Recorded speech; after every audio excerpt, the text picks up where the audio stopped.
Bom, vamos agora então ao estudo da entropia. A grandeza termodinâmica denominada entropia, simbolizada pela letra S, está relacionada ao grau de organização de um sistema. Quanto maior a desordem do sistema, maior a entropia. A entropia e a desordem de um sistema têm a ver com a espontaneidade de processos físicos. Se a entropia e a desordem aumentam, quer dizer que o processo é espontâneo. Por exemplo, considere a queda de um copo de vidro. Esse é um processo espontâneo, em que a desordem do sistema aumenta. O processo contrário, isto é, os cacos do copo quebrado subirem sozinhos e recuperarem o copo, não ocorre, não é espontâneo e é irreversível. Outro caso é a queda d'água de barragens, que é um processo espontâneo. Nesse caso, podemos concluir que a entropia aumenta. No entanto, a água retornar sozinha para o alto da barragem não é espontâneo. Seria necessária uma ação externa, como uma bomba d'água, para realizar isso. E se fosse possível, a entropia iria diminuir. Portanto, em qualquer processo natural, a entropia do universo ou do sistema sempre aumenta. Um outro exemplo. Suponha que certa massa de água quente seja misturada com uma porção de água fria. Como sabemos, esse sistema resultante da mistura termina por alcançar uma temperatura de equilíbrio, que tem o mesmo valor em qualquer ponto do sistema. Antes de ser efetuada a mistura, teria sido possível fazer uma máquina térmica operar usando as massas de água mencionadas como fonte quente e fria dessa máquina. Isto é, a energia que foi transferida da massa quente para a fria poderia ter sido usada para a realização de um trabalho. Entretanto, após a mistura, sendo atingida a uniformidade da temperatura do sistema, embora não tenha havido desaparecimento de energia, não é mais possível convertê-la em trabalho. Isto significa que uma parte da energia do sistema tornou-se indisponível, ou seja, não pode ser usada na realização de trabalho. Para que aquela parte da energia continuasse disponível para a realização de trabalho, seria necessário que o sistema, supostamente isolado, voltasse espontaneamente às condições iniciais. Isto é, a mistura se separasse nas duas porções quente e fria primitivas. De nossa experiência diária, sabemos que isso nunca ocorre, ou seja, o processo que levou à homogeneização da temperatura é irreversível. Outra maneira de analisar esse processo consiste em observar que o sistema inicialmente se encontrava em condição mais organizada, isto é, de maior ordem, com as moléculas de maior energia cinética média, que é a água quente, separada das moléculas de menor energia cinética, que é a água fria. Depois que ocorre a mistura, o sistema torna-se mais desordenado, havendo uniformidade da temperatura. As moléculas distribuem-se aleatoriamente e trocam energia cinética entre si nas colisões. O cálculo da entropia. Para expressar quantitativamente essa característica do processo irreversível, o físico alemão Rudolf Clausius, por volta de 1860, introduziu uma nova grandeza denominada entropia. Essa grandeza, que é usualmente representada pela letra S, teria um valor que varia quando o sistema passa de um estado para outro. Essa variação, ΔS, é exatamente o que é importante conhecer, e não o valor S da entropia em cada estado pelo qual o sistema passa, de maneira semelhante ao que ocorre com a energia potencial, da qual só nos interessa a variação. Para um sistema que sofre uma transformação isotérmica em uma temperatura absoluta T, absorvendo ou rejeitando uma quantidade de calor ΔQ, a variação da entropia do sistema é dada por ΔS, que depende da quantidade de calor, dividido pela temperatura, ou também o valor final da entropia menos o valor inicial, que depende então da quantidade de calor dividido pela temperatura. Foi convencionado que quando o sistema recebe calor, temos uma variação de quantidade de calor maior que zero. E, consequentemente, temos também o ΔS maior que zero. Ou seja, a entropia do sistema aumenta. Se o sistema rejeita calor, temos a quantidade de calor menor que zero. E também o ΔS menor que zero. Logo, a entropia do sistema diminui. Lord Kelvin menciona que é impossível construir uma máquina térmica em que todo o calor da fonte seja usado integralmente em trabalho, ou seja, seu rendimento nunca será de 100%. A energia que é dissipada na forma de calor se transforma em entropia, aumentando a desordem do sistema. Temos então que o aumento da entropia é muito importante, pois sem ele nada aconteceria. Ele é responsável pela ocorrência dos fenômenos. Isso tem relação com o significado da palavra entropia, que vem do grego en, que significa em, e trope, que é mudança.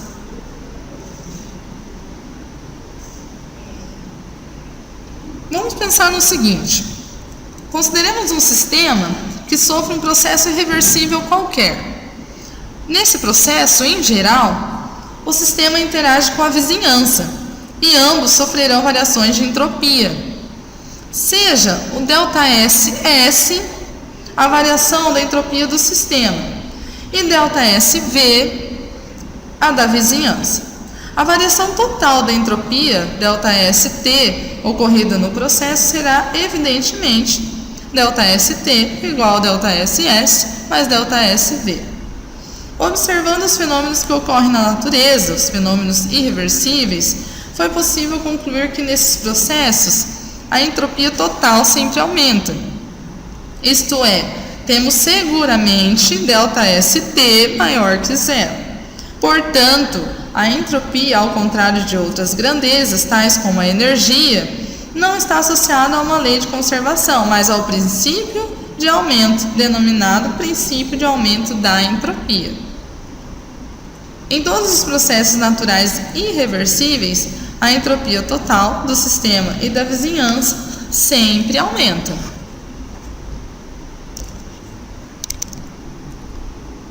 A tendência natural do universo, a desordem, pode ser medida por uma nova grandeza, que a gente considera então como a entropia. Em todo o processo, mas adotando sempre a abordagem simples, podemos dizer que a entropia é uma grandeza termodinâmica que mede a desordem em um sistema termodinâmico. Quanto maior a desordem, maior a entropia, considerando todo o universo um único sistema termodinâmico. Essa ideia leva a outro enunciado da segunda lei da termodinâmica. Em todo processo natural espontâneo, a entropia do universo sempre aumenta. O sentido termodinâmico de desordem não é moral nem disciplinar. Significa apenas desorganização ou falta de ordem, qualquer que seja. Assim, se todos os alunos de uma sala ficarem em pé no fundo da classe e de costas para o professor, essa será uma condenável atitude rebelde e indisciplinada. Os alunos podem ser classificados como desordeiros, mas em termodinâmica não houve desordem, muito pelo contrário, houve ordem ou organização. E como ver adiante nessa aula, como será então a ideia da desordem, a entropia. Um grande feito de Boltzmann foi perceber que o aumento da desordem no nível atômico está diretamente relacionado ao sentido da transferência de calor, o que lhe permitiu relacionar a estatística às leis da termodinâmica. Agora nós vamos falar da expansão livre de um gás. Para isto, vou desenhar aqui um recipiente onde eu terei paredes adiabáticas. Essas paredes aqui são adiabáticas. De um lado, eu vou ter moléculas de gás, as partículas de gás. Só que em um segundo momento, esse mesmo recipiente, vai acontecer o quê? A minha parede que estava isolando o gás, ela irá se romper espontaneamente. Lembrando, mais uma vez, que de um lado eu vou ter o vácuo. Então aqui é o vácuo. E as moléculas estão se expandindo o vácuo. Após um determinado momento,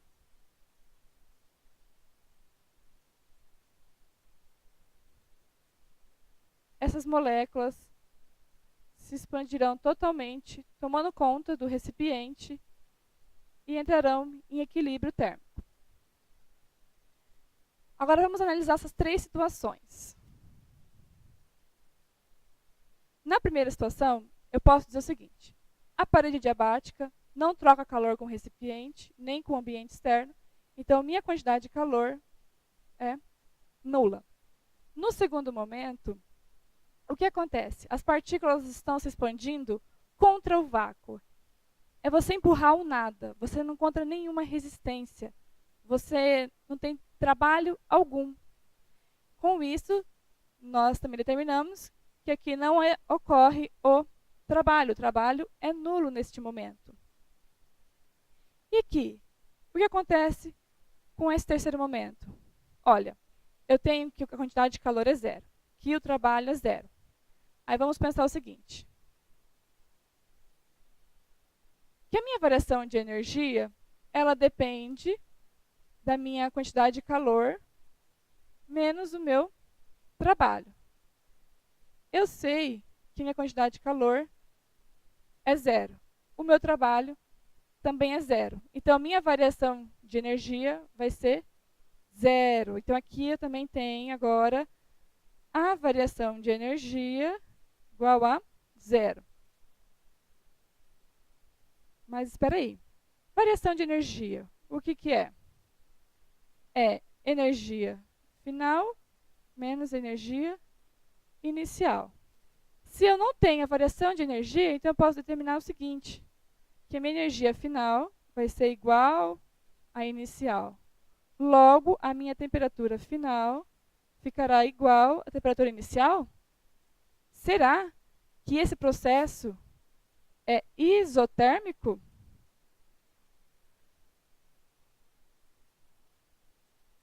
Será que ele é isotérmico? Vamos analisar algumas outras situações. Para ele ser isotérmico, a temperatura tem que estar constante. Neste primeiro momento aqui, do primeiro desenho, eu tenho os gases no primeiro bloco. Eles estão circulando livremente e a todo ponto ele está com a mesma pressão. Então aqui eu tenho a pressão definida, eu tenho um volume definido e tenho uma temperatura definida.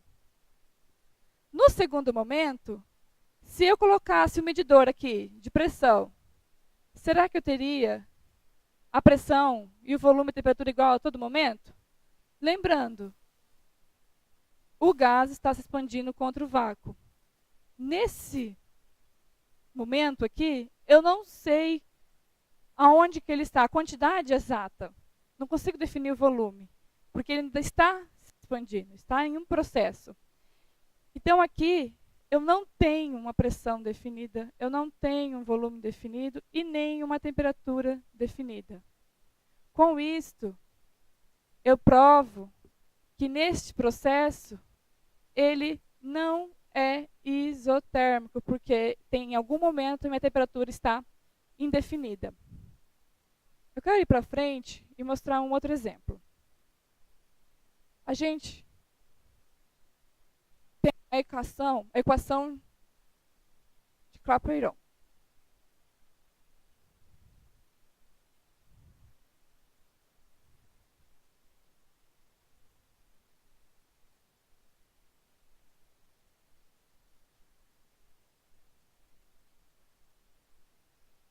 Essa equação de Clapeyron, ela fala da equação de equilíbrio termodinâmico. Como assim? Lembram que lá naquele terceiro momento, depois de um certo instante, as moléculas elas atingiram o equilíbrio e se expandiram por todo o recipiente e atingiram o equilíbrio. Então, quando a gente tem um equilíbrio, a gente pode desenhar aqui um diagrama e dizer o seguinte: é pressão versus o volume. Em um determinado instante, eu vou ter uma pressão inicial e vou ter também um volume inicial.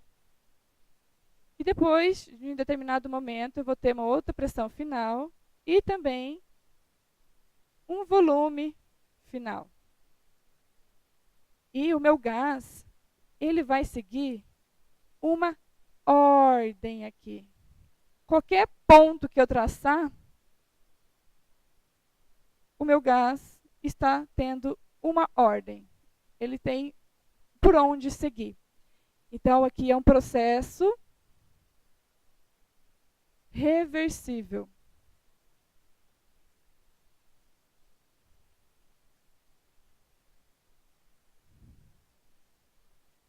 No segundo exemplo que foi passado, eu vou desenhar novamente,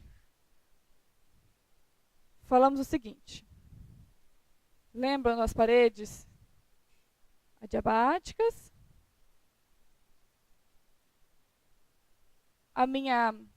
Meu anteparo se rompeu espontaneamente, os meus gases estavam se expandindo espontaneamente contra o vácuo, sem trabalho algum.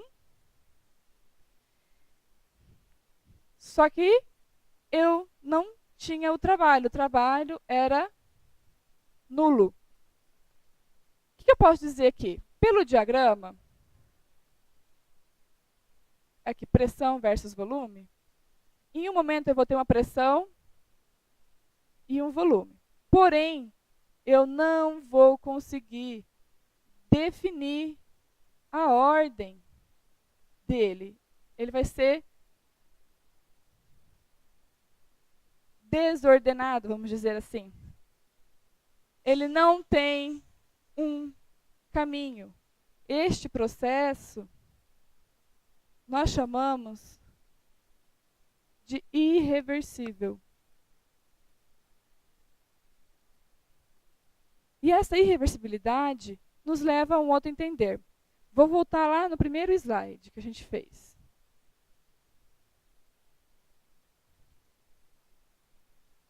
Aqui. Lembram? Quantidade de calor, 0. O trabalho, 0. Variação de energia, 0. Não era um processo isotérmico porque em algum momento aqui eu não sabia qual que era a temperatura. Pelos diagramas, eu tenho uma outra coisa a dizer.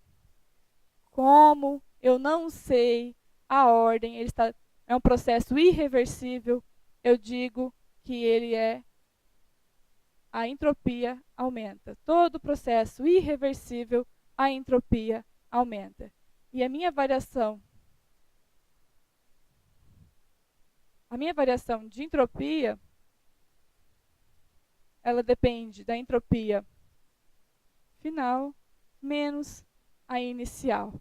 Como nesses três processos a entropia ela está aumentando, então a minha entropia vai ser maior que 0.